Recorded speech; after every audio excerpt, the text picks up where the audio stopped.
यह कहानी एक हरे भरे और खुशहाल गांव फूलपुर की है। यहाँ के लोग मेहनती थे और खाने के बड़े शौकीन थे। दिन भर मेहनत करने के बाद जैसे ही शाम होती, गांव के लोग कुछ ना कुछ खाने के लिए बाजार की ओर निकल पड़ते थे। उसी गांव में बिहार से एक युवक आया था जिसका नाम राजू था। वह काम की तलाश में भटक रहा था। उसके पास रहने के लिए कोई मकान भी नहीं था। मैं इस गांव का सरपंच हूँ। तुम कौन हो? मैंने तुम्हें यहाँ पहले कभी नहीं देखा। जी सरपंच जी, मैं बिहार से यहाँ काम की तलाश में आया हूँ, लेकिन मेरे पास रहने के लिए कोई मकान नहीं है। तुम उसकी चिंता मत करो, मेरे पास एक मकान खाली पड़ा है। अगर चाहो तो उसमें रह सकते हो, लेकिन हर महीने 600 रुपए किराया देना होगा। ठीक है सरपंच जी, मुझे मंजूर है। मैं जल्द ही कोई काम ढूंढ कर पैसे कमा लूंगा और इस महीने का किराया आपको दे दूंगा। सरपंच राजू को अपना खाली मकान दिखा देता है। लंबे सफर के कारण राजू बहुत थक चुका था, इसलिए वह आराम करने के लिए सो जाता। अगली सुबह राजू काम की तलाश में गांव में घूमने लगा। उसे समझ नहीं आ रहा था कि कौन सा काम करे। तभी वहां मुकेश आता है। अरे भाई, क्या तुम गांव में नए हो? हाँ भाई, मैं कल ही बिहार से यहाँ काम की तलाश में आया हूँ, लेकिन मुझे कोई काम नहीं मिल रहा। मैंने सुना है कि बिहार की चिकन बिरयानी बहुत स्वादिष्ट होती है। तुम बिरयानी का ठेला क्यों नहीं खोल लेते? हमारे गांव के लोगों को बिरयानी बहुत पसंद है। लेकिन मेरे पास ठेला नहीं है। तुम उसकी चिंता मत करो, मेरे पास एक ठेला रखा हुआ है। तुम मेरा ठेला ले जाओ, पैसे आने के बाद दे देना। धन्यवाद भाई, आपकी वजह से मेरी बहुत मदद हो गई। अगली सुबह राजू चिकन और मसाले खरीदने बाजार पहुंचता है। भाई 5 किलो चिकन दे दो, थोड़ा सही दाम लगाना। मैं इस गांव में नया हूँ। हमारे गांव में सभी लोग ईमानदार हैं। हम किसी से भी ज्यादा पैसे नहीं लेते। राजू चिकन और मसाले लेकर घर लौट आता है। राजू घर पहुंचकर चिकन बिरयानी बनाने लगता है। बिरयानी तैयार होने के बाद वह उसे छकता है। अरे वाह, यह बिरयानी तो गांव वालों को बहुत पसंद आने वाली है। राजू अपनी दुकान खोल देता है। क्योंकि वह बिहार से आया था, इसीलिए उसने अपनी दुकान का नाम रखा बिहारी बिरयानी वाला। अरे भाई, क्या तुम नए हो?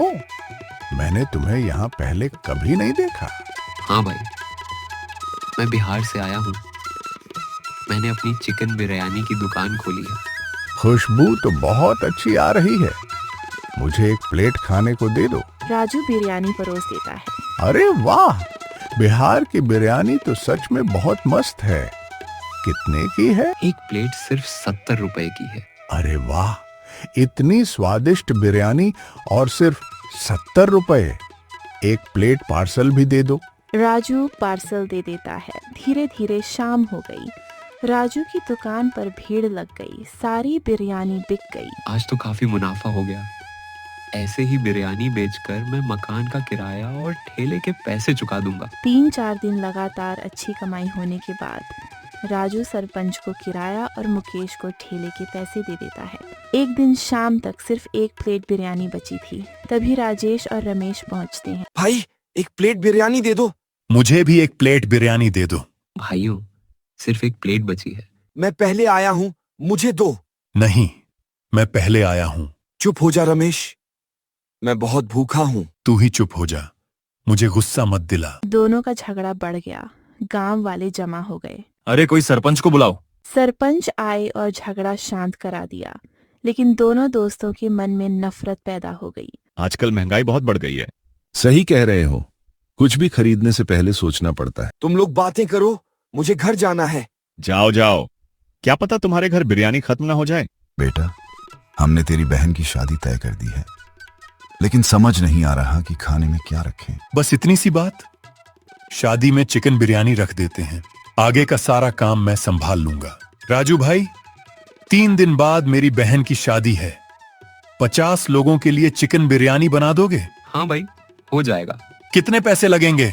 3000 रुपए। ये लो 1500 रुपये एडवांस, बाकी शादी के बाद दे दूंगा। ठीक है।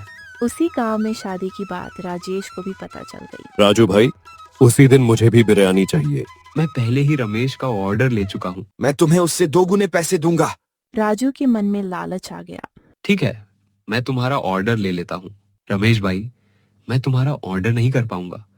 मुझे कहीं और ज्यादा मुनाफा मिल रहा है। लेकिन मैंने पहले ऑन ऑर्डर दिया था।